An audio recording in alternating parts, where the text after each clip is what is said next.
નમસ્કાર, હું એડવોકેટ સુરેશ પરમાર, મારા સાથી મિત્ર રાજેશભાઈ સોલંકી.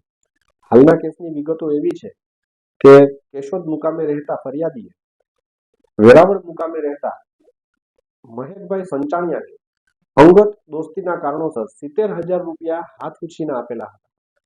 ફરિયાદીએ એવી હકીકત કોર્ટમાં રજૂ કરેલી હતી કે આ હાથ ઉછીની રકમ માટે જેની વસૂલાત માટે આરોપીએ ફરિયાદીને એક ચેક આપેલો હતો અને જે ચેક બેંકમાં જમા કરવાથી ચેક વણ ચૂકવીએ પરત ફરેલો હતો. બાદમાં ફરિયાદીએ નામદાર કોર્ટ સમક્ષ આ અંગેની ફરિયાદ દાખલ કરેલી હતી. બંને પક્ષોને સાંભળવાની કોર્ટે તક આપેલી હતી. ફરિયાદ પક્ષે લેખિત અને મૌખિક પુરાવાઓ રજૂ કરવામાં આવેલા હતા. ખાસ કરીને ફરિયાદ પક્ષે જે એમની ઉલટ થઈ અમે આરોપી પક્ષે ત્યારે એમને અમે સૂચક સવાલો પૂછેલા હતા અને જે સવાલોના અનુસંધાને ફરિયાદી સંતોષકારક જવાબ આપવામાં નિષ્ફળ ગયેલા હતા. હકીકત આ કેસમાં અમારો જે મુખ્ય બચાવ હતો એવો હતો કે ચેકમાં જે રકમ ભરવામાં આવેલી હોય એ કાયદેસર રીતે જે દેણું એમને વસૂલાત પાત્ર છે એના કરતા વધારે ન હોવી જોઈએ. જે દેણું ખરેખર વસૂલવા પાત્ર છે, જો એ દેણા કરતા વધારે રકમનો ચેક જમા કરવામાં આવે તો એવા ચેક અન્વયે આરોપીને સજા ન થઈ શકે. જે અનુસંધાને અમારા તરફે પણ ઘણા બધા પુરાવાઓ રજૂ કરવામાં આવેલા હતા.